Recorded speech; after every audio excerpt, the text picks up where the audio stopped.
Hola a todos y todas, espero que estén bien. En esta ayudantía vamos a abordar el tema de función de la producción y bueno, todo lo que es teoría de la firma en general. Entonces, sin ir más lejos, empecemos con la pregunta número uno. Vamos en este caso, son tres preguntas, la ayudantía, nosotros vamos a resolver dos. Ya, en verdad son cortitas, así que no se asusten. La pregunta uno nos dice así: sea una firma competitiva y maximizadora de beneficios con la siguiente función de producción. Vemos ahí una función de producción f de kl, que es igual a menos L al cubo más 2L cuadrado por K más 30 por KL, donde K es el nivel de capital, el cual está fijo en 6 unidades, y L el factor de trabajo de la empresa. En base a esto, la A nos dice: calcule el producto marginal del trabajo. ¿Se cumple la ley de rendimientos decrecientes? Ya, entonces lo primero que tenemos que notar es que estamos en el corto plazo, porque si nos damos cuenta de estos dos factores productivos, uno de ellos se encuentra fijo en 6 unidades. Por lo tanto, vamos a reemplazar este K igual a 6 dentro de nuestra función de producción y de ahí procederemos a calcular el producto marginal del trabajo. Entonces, vamos a nuestra pizarra. A ver si... Ahí, ya, perfecto. Teníamos entonces que F, en este caso ya de L, digamos la producción Q, que ahora solo va a depender del nivel de trabajo, ¿cierto? Sería menos L al cubo, ¿ya? Menos L al cubo, más 2 por K, con K igual a 6, por lo tanto nos quedaría 2 por 6, 12 L cuadrado, ¿ok? Y más 30 por K por L. Como K igual a 6, 30 por 6, 180 L. Perfecto. Entonces ahí tenemos una función de producción que depende netamente del nivel de trabajo que nosotros contratemos. Ya. Entonces la A nos pedía calcular el producto marginal. ¿Claro? Entonces el producto marginal del trabajo, que obviamente va a depender del trabajo, corresponde a la derivada de la función de producción en el factor productivo de trabajo. De otra manera es la cantidad de producto adicional que me implica contratar a una unidad adicional de trabajo. ¿Ya? Entonces en este caso, esto nos daría menos 3L cuadrado más 24L y más 180. ¿Ya? Bueno, en este caso nosotros podemos graficar esta curva, que claramente depende del nivel de trabajo. Vamos a hacerla así. Y esto, bueno, en primer lugar podemos ver que es cóncava hacia arriba, ¿ya? Podríamos decirla también una función convexa, y es cuadrática. Entonces va a ser de este estilo, más o menos. Claramente aquí en 180. Parte 180, y como les dije, esto es el producto marginal del trabajo. ¿Ya? Tenemos que determinar después, por ejemplo, este punto y lo siguiente. Bueno, y para comprobar si es que efectivamente se cumple la ley de rendimientos decrecientes, tenemos que entender qué es esta ley. La ley de rendimientos decrecientes dice que toda firma ya tiene una función de producción que va aumentando la cantidad de producto, pero a medida que yo voy aumentando un determinado factor productivo, manteniendo los demás constantes, la producción aumenta, pero cada vez menos, lo que implica que el producto marginal debería ser decreciente. Entonces, para un determinado conjunto o stock de trabajo, nosotros vamos a poder encontrar productos marginales decrecientes, lo que va a implicar una ley de rendimientos marginales decrecientes. Entonces, para determinar eso, tenemos que encontrar el punto donde la pendiente del producto marginal sea negativa, porque de esta manera estamos diciendo que cada vez aumenta, pero menos. Entonces, calculamos, bueno, en este caso como solo depende de L, sería una derivada normal, la derivada del producto marginal de L, obviamente en L, que también lo podemos llamar como producto marginal prima, sería en este caso menos 6L más 24. Y esta derivada entonces tendría que ser negativa, para que nosotros tengamos pendientes negativas del producto marginal. Esto se cumple para 6L, que sea, en este caso, mayor que 24. Lo que implica que L debe ser mayor que 4. ¿Ya? Entonces, aquí podemos ver que para un stock de trabajo o una cantidad de trabajo mayor a 4, ¿sí? Vamos a encontrar un producto marginal decreciente. ¿Qué implica un producto marginal decreciente? Implica lo siguiente. Si nosotros tenemos acá la gráfica del trabajo, tenemos el producto total, entonces inicialmente nosotros deberíamos esperar algo así. Así. Esto es la cantidad Q. Entonces, si se dan cuenta, en primer lugar va aumentando cada vez más el producto marginal, lo que hace que la producción aumente cada vez más. Después llega a cero, la pendiente del producto marginal llega a su tope, digamos, y una vez que llega al tope, empieza a disminuir. Entonces, a medida que disminuye el producto marginal, cada vez que yo aumento el stock de trabajo, de L1 a L2, por ejemplo, efectivamente aumenta el producto, pero si, digamos, hago, por ejemplo, pasos de 1, ¿ya? No sé, de L1 a L1 más 1, de ahí a L1 más 2, vamos a poder ver que el adicional cada vez se va haciendo menos, ¿ya? Eso es muy importante, cada vez se va haciendo menos. Entonces, eso, ¿ya? Ahí para que lo tengan en cuenta. Entonces necesitamos un stock de capital superior a 4 para que se cumpla la ley de rendimientos marginales decrecientes. Vamos a borrar eso. Uy, ya. Pasemos a la siguiente pregunta. Nos dice, calcula el producto medio del trabajo. Encuentra el óptimo técnico de L y la cantidad que maximiza la producción. Bueno, el producto medio es similar. El producto medio, en este caso, producto medio del trabajo, corresponde nada más que al total de producción dividido en la cantidad de trabajo. Entonces, de alguna manera estamos diciendo, en promedio, cada trabajador, ¿cuánto me produce? ¿Ya? Entonces, en este caso sería, dividiendo en LQ, o la función de producción que depende de L, nos quedaría menos L cuadrado, más 12L, y más 180. ¿Ya? Bueno, para poder encontrar el óptimo técnico, nosotros tenemos que entender que el producto medio de un determinado factor I corresponde a la función de producción Q, o f de xi, podríamos llamarla, dividido en el factor productivo xi. Entonces, xi por el producto medio del factor productivo i es igual a f de xi. Entonces, derivando esto con respecto a xi, tendríamos producto medio de i, ¿sí?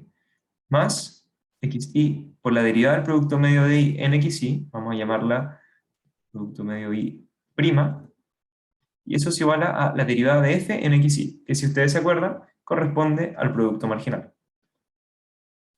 Entonces, para un determinado factor productivo i, el producto medio más el stock de ese factor productivo multiplicado por el producto medio prima, es decir, la derivada del producto medio en ese factor, eso se tiene que igualar al producto marginal. ¿Ya? Si nosotros hacemos los gráficos del producto marginal y del producto medio, vamos a encontrar algo de este estilo. Esto es en L, todo, sí, claramente. Tenemos por un lado el producto marginal, que ya vimos que tiene esta forma, ¿cierto? Espérenme, vamos a hacerlo ahí. Uy, ¿y algo así? No. Ahí. Ya, eso. Producto marginal de L. Producto marginal, en este caso, del factor productivo de trabajo. El producto medio va a tener una gráfica similar. Espérenme. Ahí. Eso. Es el producto medio del trabajo, ¿ya? Entonces, si ustedes se dan cuenta, cuando el producto medio tiene en este caso, una derivada positiva, es decir, pendiente positiva, podemos ver que el producto marginal es más grande que el producto medio. ¿Por qué? Porque se le iguala a este factor que está acá, ¿ya? Entonces, ¿qué estamos diciendo en ese punto? Cuando el producto medio es positivo, perdón, la derivada del producto medio es positivo, es decir, producto medio creciente, podemos ver que contratar a una cantidad adicional de trabajo, en este caso el factor productivo de trabajo, implica que ese factor adicional me entrega una cantidad adicional de producto mayor que lo que me está haciendo actualmente el promedio de trabajadores contratados, ¿ya? Si el producto medio del factor productivo, en este caso el factor productivo de trabajo, es negativo, perdón, la derivada es negativa, lo que quiere decir que tenemos un producto medio decreciente. En ese caso, podemos ver que el producto marginal tendría que ser más pequeño que el producto medio, lo que indica que contratar una unidad adicional del factor productivo, en este caso trabajo, ya me va a traer una cantidad adicional de producto menor a lo que actualmente me está haciendo el promedio de trabajadores ya contratados. Por lo tanto, aquí ya no conviene contratar, acá sí sigue conveniendo contratar, pero obviamente no nos vamos a quedar aquí, podemos seguir, y entonces el óptimo se da cuando estamos en este punto. Ese punto se da entonces cuando el producto medio del factor productivo I, o en este caso el trabajo, de la derivada de ese producto medio, es cero. En ese punto vamos a obtener el óptimo técnico. ¿Ya? ¿Por qué? Porque vamos a llegar al tope. Vamos a decir que en ese punto el producto medio y el producto marginal son iguales. De hecho, si ustedes reemplazan esto por cero, van a darse cuenta que el producto medio del factor productivo y el producto marginal van a ser iguales. Entonces tenemos dos formas de calcular el óptimo técnico. Una, encontrando la derivada igualándola a cero, y dos, igualando el producto medio con el producto marginal. Si nosotros igualamos el producto medio del trabajo con el producto marginal, llegaremos a esto. Menos 3L cuadrado, más 24L, más 180, es igual a menos L cuadrado, más 12L, más 180. Se nos van los 180, y podemos reemplazar toda la derecha, nos quedaría 3L cuadrado menos L cuadrado, 2L cuadrado, más 12L menos 24L, menos 12L, igual a 0. Factorizando por 2L nos quedaría L menos 6 igual a 0. Entonces tendríamos dos soluciones, L1 igual a 0 y L2 igual a 6. ¿Ya? Ahora, como nosotros queremos que se cumpla la ley de rendimientos marginales decrecientes, ¿ya? Tenemos que evaluar estos productos marginales, ¿ya? De tal manera que el producto marginal prima sea negativo. El producto marginal prima de L, entonces tendría que ser menos 6L más 24, la derivada de lo que está acá. Entonces, eso evaluado en L1, ustedes pueden darse cuenta que es 24 positivo, por lo tanto estaríamos acá. Cuando L es igual a 0, obviamente vamos a estar acá en 180. ¿Ya? En ese caso no se cumple la ley de rendimientos marginales decrecientes. Pero para L2 igual a 6 podemos ver que nos queda 24 menos 36, lo cual sí sería negativo, es decir, estaríamos acá. Entonces, L igual a 6 es nuestro óptimo técnico. Esta es la cantidad óptima a contratar del factor productivo trabajo. ¿Ya? Ahora, también tenemos la otra forma, que es calcular el producto medio primo del trabajo e igualarlo a cero.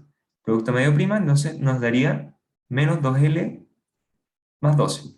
Y eso es igual a 0, ¿ya? Y eso obviamente también da L igual a 6. ¿Ya? Ahí tienen las dos formas. Ese es el óptimo técnico. Entonces estaríamos en este punto que está acá. Vamos a llamar L1 asterisco. ¿Ya?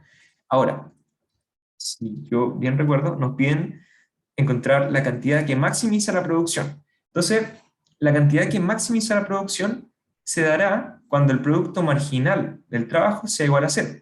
¿Por qué? Porque si nosotros graficamos, ya tenemos esto acá. Bueno, voy a dejarlo ahí, no importa. Vamos a hacer el gráfico, pero algo decente. Ahí, ya. Entonces, tenemos el producto marginal por un lado, que sabemos que tiene este patrón, ¿ya? Y por otro lado tenemos la función de producción. Espérenme, que va a ser algo así. En primer lugar tiene rendimientos de escala creciente, de constantes, y de ahí empieza a ser decreciente. ¿Ya? Entonces, en este punto, el punto donde tenemos el producto marginal cero, esto implica que la producción fue creciendo, pero cada vez menos, hasta llegar a cero. Pasado ese punto, ¿cierto? El producto marginal tendería a ser negativo, lo que implica que ya no solo no se mantiene la producción, sino que ahora decae la producción. Entonces, el óptimo estaría dado cuando el producto marginal, en este caso del trabajo, sea cero, porque ahí obtendríamos la máxima producción. Entonces, tenemos que calcular e igualar el producto marginal del trabajo a cero. Es decir, menos 3L cuadrado más 24L más 180 igual a 0.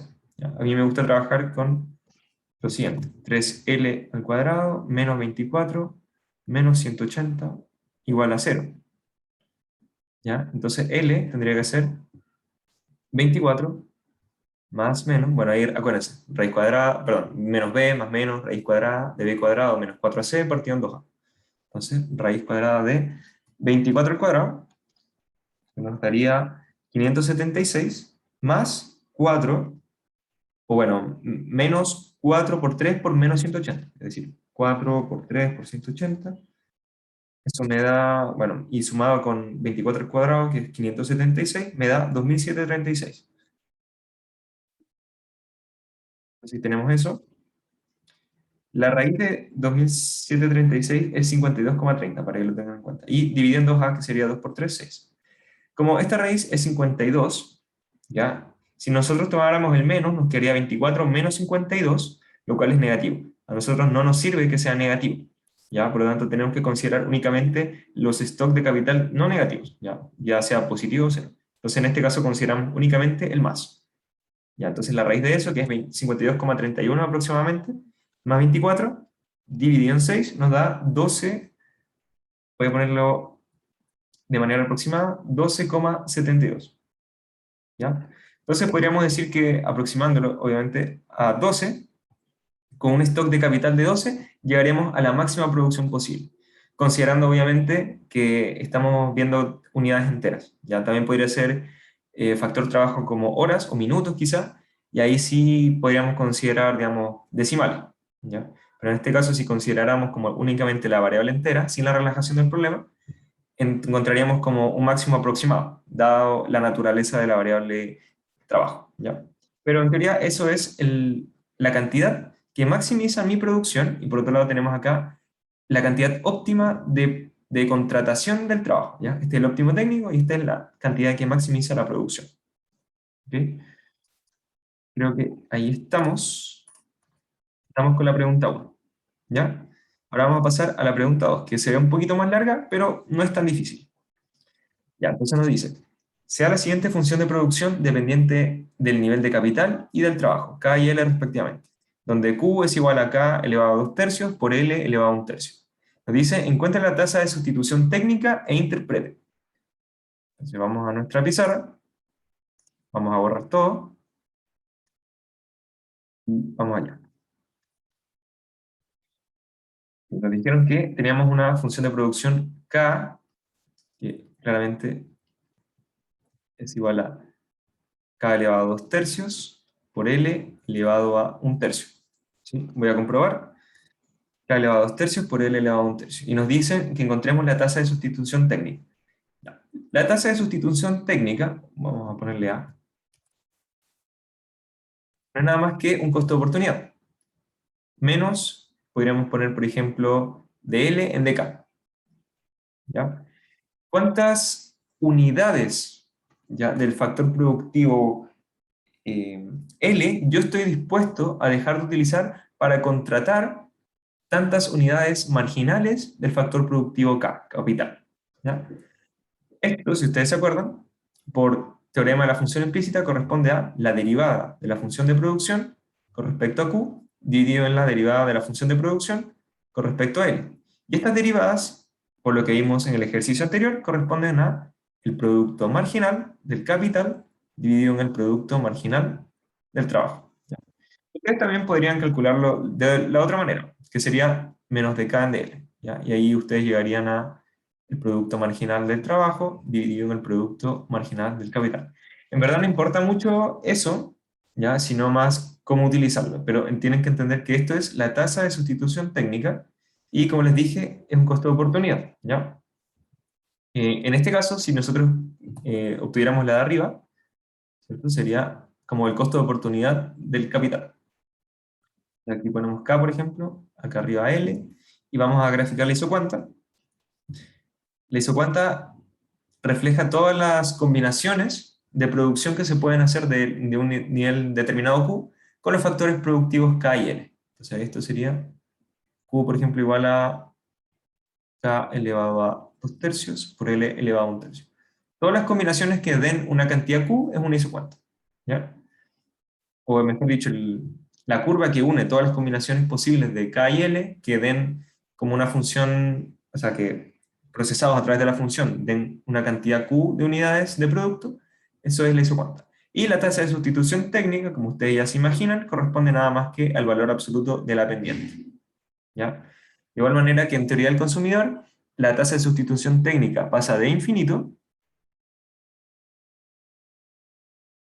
hasta cero, ¿ya? Lo que implica que a medida que yo voy reemplazando, por ejemplo, en este caso, capital, voy contratando más capital, entonces yo voy a estar dispuesto a dejar de contratar o dejar de utilizar eh, trabajo, pero cada vez voy a estar menos dispuesto a rechazar a unidades de trabajo, ¿ya? ¿Por qué? Porque va a llegar hasta cero. Al principio digo ya, y en verdad estoy dispuesto a rechazar o dejar de contratar, ¿ya? O dejar de utilizar tantas unidades de trabajo, ya, ok.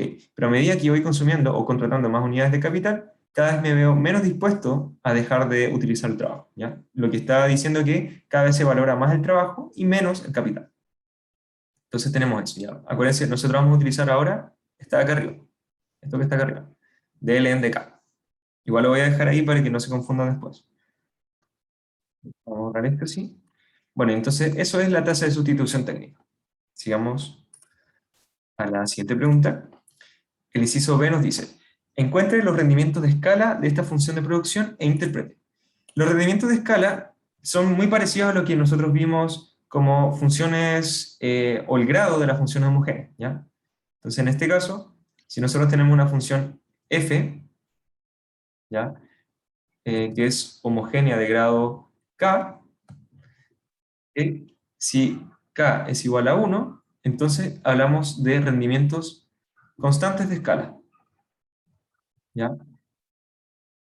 Si k es mayor que 1, estamos hablando de rendimientos crecientes de escala, ¿ya? Y finalmente, si k es menor que 1, tenemos rendimientos decrecientes de escala.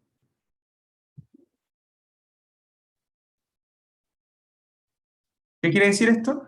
Que si k es igual a 1, estaríamos, a medida que nosotros aumentamos todos los factores productivos por un parámetro lambda, por ejemplo, entonces la producción también va a aumentar en ese parámetro lambda, ¿ya? Como ejemplo, si se duplica el capital y el trabajo, entonces la producción se duplica, ¿ya?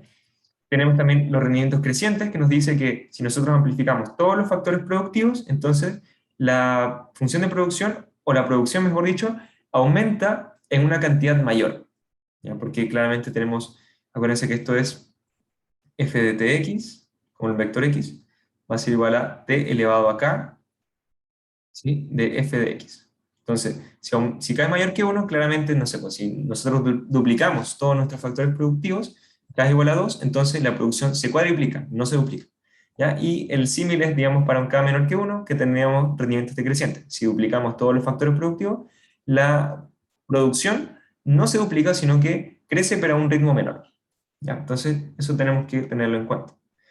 Y aplicándolo a nuestra función de producción, f de lambda, k lambda L, tendría que ser igual a lambda por k, todo eso elevado a 2 tercios, multiplicado por lambda por L, elevado a 1 tercio.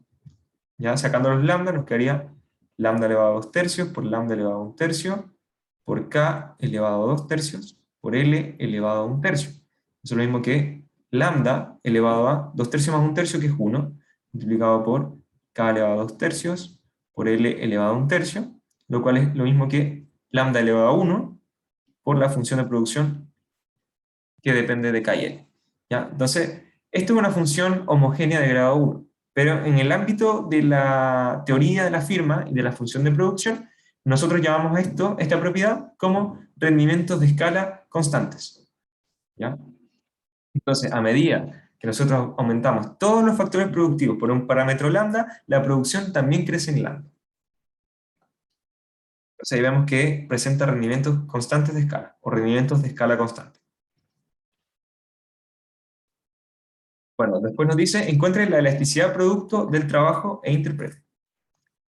La elasticidad producto, vamos a llamarla NPROD del trabajo, corresponde a la variación porcentual de la producción ante variaciones porcentuales del trabajo. Entonces, en este caso, esto es lo mismo que la derivada de la función de producción con respecto al trabajo, multiplicado por el trabajo, dividido en la función de producción. En este caso, que depende de L. Bueno, de K y de L. Bueno. Pero se entiende. Entonces, esto acá, de Q en dl, que es lo mismo que la derivada de la función de producción en L, corresponde al producto marginal. Entonces, eso ya lo obtuvimos. De hecho, está acá abajo. ¿Ya? Y, bueno, no calculamos en la, disculpen, no, se me fue totalmente. La tasa de sustitución técnica sería producto marginal de K, 2 tercios, por K elevado a 2 tercios menos 1, o sea, menos 1 tercio, por L elevado a 1 tercio. Ese es el producto marginal del capital. Y el que nos va a servir ahora, el producto marginal del trabajo, sería 1 tercio por K elevado a 2 tercios, por L elevado a 1 tercio menos 1, es decir, 1 tercio menos 3 tercios, es lo mismo que menos 2 tercios. ¿Ya? Esto nos quedaría 2L partido en K.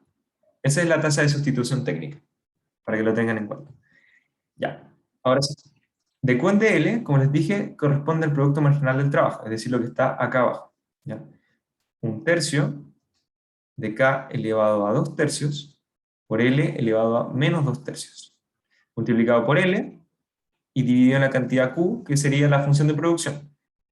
K elevado a 2 tercios, ¿cierto?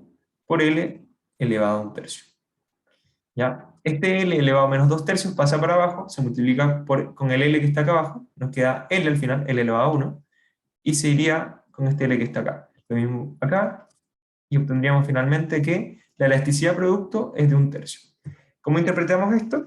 Si nosotros aumentamos en un 1% el factor productivo trabajo, entonces la producción va a aumentar en 1 tercio por ciento. Es decir, si 1 tercio es 0,33, ya, va a aumentar entonces en 0,33%.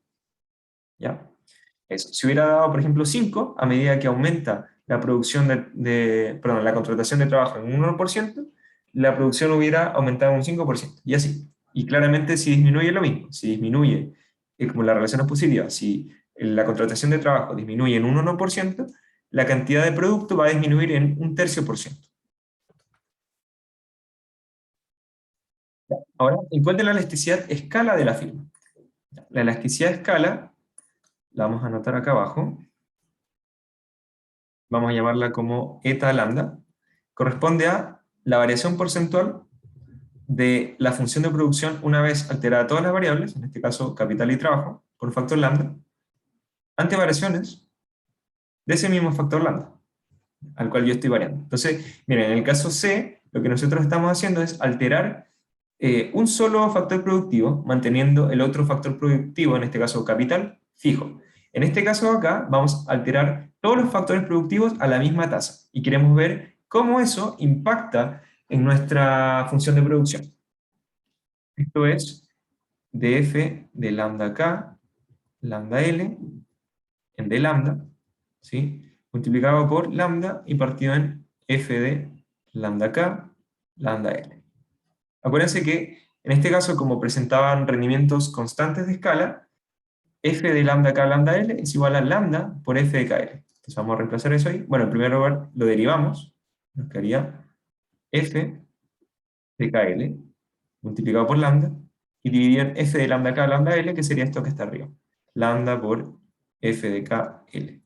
Y como pueden darse cuenta, esto es igual a 1. La elasticidad de sustitución, en este caso, tiene que ser 1. ¿Qué implica esto? Que si nosotros aumentamos en un 1% todos los factores productivos, en este caso capital y trabajo, entonces la producción aumenta en un 1%. Si disminuimos todos los factores productivos en un 1%, la producción va a disminuir en un 1%. Esto tiene todo el sentido del mundo porque, como dijimos anteriormente, la función de producción presenta rendimientos constantes de escala. Entonces, en este caso estamos viéndolo porcentualmente. Si alteramos 5% todos los factores productivos, la producción va a alterarse en un 5%. Y acá, con la ecuación de los rendimientos de escala, podemos ver que al aumentar no en un 5%, pero sí en tantas unidades, por ejemplo en 5 unidades, el capital y el trabajo, la producción va a aumentar también en 5 unidades. Entonces, tiene el sentido que sea 1, en este caso porque la elasticidad, o mejor dicho, la función de producción presenta rendimientos constantes. Si la elasticidad nos hubiera dado mayor que 1, entonces tendríamos rendimientos crecientes de escala, porque a medida que aumentamos nuestros factores productivos en un determinado nivel, ¿cierto? Por ejemplo, en un 1%, la producción crecería en más de un 1%. Y obviamente, si esto es menor que 1, tendríamos rendimientos decrecientes de escala. Pasemos al siguiente inciso, que ya nos queda poco. Dice, encuentre la elasticidad de sustitución sigma LK e interprete. Ya, vamos a borrar. Esperen un poquito. Esa era la pregunta E, o el inciso E. Vamos a poner acá el inciso E. Ya, entonces la elasticidad de sustitución LK, ya, en este caso yo voy a representarla como la variación porcentual de L partido en K ante variaciones porcentuales de la tasa de sustitución técnica que nosotros anotamos, que era KL. ¿Ya? Producto marginal arriba del capital y abajo producto marginal del trabajo. ¿Ya? Esa es una forma, también lo podemos haber calculado de esta manera. Vamos a llamarlo KL. En verdad, esta notación es importante que la revisen con los profesores, ¿ya? Eh, pero sería de esta manera. Si quieren hacer la forma alternativa, sería K partido en L, ¿ok? Ante variaciones porcentuales de la tasa de sustitución técnica de L sobre K. Entonces, en este caso, esto de acá sería el producto marginal de L dividido en el producto marginal de K. El de acá está como producto marginal de K dividido en producto marginal de L. Para que lo tengan en cuenta. Yo voy a hacer este caso de arriba, ¿ya? Pero de ambas maneras deberían llegar a algo parecido. La interpretación va a ser la misma, ¿ya? Ok, entonces tenemos eso. Y como sabemos, por la fórmula de la elasticidad, esto es lo mismo que D de L partido en K dividido en TCT, o mejor dicho, la derivada de eso, de L partido en K, que es en verdad la proporción entre los factores productivos que yo voy a mantener, en la TCT multiplicado por la TCT y dividido en L partido en K. ¿Ya? Esto también se ve con logaritmo natural, pero es exactamente lo mismo, ¿ya? Claro, de hecho esto también se ve como delta logaritmo natural de L partido en K dividido en delta logaritmo natural de TST. ¿Ya? Pero pasa que como es la derivada del logaritmo natural, esto sería como 1 dividido en L sobre K multiplicado por la derivada de L sobre K. ¿Ya? Y si se dan cuenta van a obtener lo mismo, ¿ya? Vamos a dejar eso. Vamos a quedarnos entonces con este factor que está acá. Ya, entonces, tenemos que encontrar una relación entre la proporción de los factores productivos y la tasa de sustitución técnica. Entonces vamos para ello a la ecuación de la tasa de sustitución técnica y podemos ver claramente que L sobre K, ¿sí?, es igual a un medio de TST. Entonces ahí tenemos una función que nos relaciona la proporción de bienes en función del TST, ¿ya? Déjenme ver si no me equivoqué. No, estamos bien. Entonces, la derivada de eso, de L sobre K sobre la TCT, sería un medio. Un medio multiplicado por... Aquí podemos reemplazar la tasa de sustitución técnica o podemos reemplazar L sobre K, ¿ya? De cualquier manera van a llegar lo mismo. Por ejemplo, yo voy a mantener la tasa de sustitución técnica arriba y L sobre K corresponde a un medio de tasa de sustitución técnica, que sería, entonces en este caso, se nos va todo, nos queda 1. También puedo haberlo hecho de la otra manera. Si la tasa de sustitución técnica la cambio por 2L partido en K, dividido en L partido en K, ¿sí? Se nos va L partido en K y se nos va el 1 medio con 2, también llegamos a lo mismo, a 1. ¿Qué quiere decir esto entonces? Que a medida que aumenta la tasa de sustitución técnica en un 1%, la proporción de bienes va a aumentar en un 1%. Espero que la vean gráficamente. Tenemos acá el K, tenemos el L, tenemos una isocuanta. ¿Ya? Entonces inicialmente vamos a estar acá. Entonces esta es la proporción L sobre K, digamos, C1. ¿No? Y acá tenemos entonces una tasa de sustitución técnica 1. Luego nosotros vamos a aumentar, según la definición, digamos, de elasticidad, en un 1%, ¿sí?, la tasa de sustitución técnica. Aquí entonces tendríamos 1,01 TST1. ¿Ya? Aumentamos en un 1% la tasa de sustitución técnica. Por lo tanto, L sobre K nos tendría que dar 1,01 segundos. ¿Por qué? Porque si aumenta la tasa de sustitución técnica en un 1%, la proporción de bienes va a aumentar en un 1%. Si antes era C1, ahora va a ser 1,01 segundos. En general, esto sería igual a 1 más la elasticidad de sustitución, obviamente partido en 100, multiplicado por el segundo. ¿Ya? Para que lo tengan en cuenta.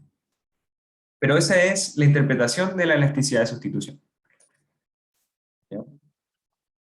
Disculpa, esa no tenían que haberla visto. Ya. Y finalmente, plantee el problema de maximización de beneficios de una firma y determine las ecuaciones necesarias para encontrar las cantidades óptimas de los factores productivos. Ya, esta es más teórica, y aquí lo que tenemos que hacer, bueno, en primer lugar ya terminamos con la parte de ejercicio. Lo que vamos a hacer en primer lugar es obtener la función de beneficio. ¿Ya? La función de beneficio corresponde a un pi, los beneficios económicos, que va a ser el precio de mercado. ¿Ya? Acuérdense que estas firmas no tienen la capacidad de influir por sí solas en el precio de mercado. ¿Ya? No tienen ese poder de mercado que sí van a tener estructuras monopólicas, oligopólicas, de cartel, etc.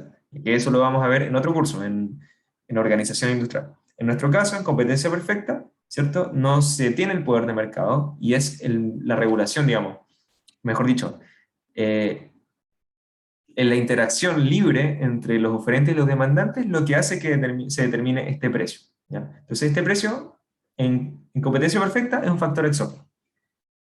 ¿Ya? Eso lo multiplicamos por la cantidad producida. ¿Ya? Así tendríamos nuestros ingresos. Nuestra cantidad de producida es una función de producción, claramente. Vamos a llamarla F, que depende claramente, por ejemplo, de un factor productivo X1, de un factor productivo X2, etc. ¿Ya? Vamos a dejarlo en X1 y X2, solo dos factores productivos para hacerlo de la manera más simple posible. ¿Ya? Incluso podríamos verlo como capital y trabajo, que es lo más sencillo, digamos, que se puede ver. Y le tenemos que restar a estos ingresos los costos. Ingresos totales menos costos totales nos dan los beneficios, ¿ya?, económicos. Entonces, en este caso, los costos están asociados a la adquisición de capital y a la adquisición de mano de obra. Entonces, por un lado, tenemos que pagar un salario nominal, W, ¿ya?, a cada trabajador o a cada hora, depende de cómo definamos el trabajo.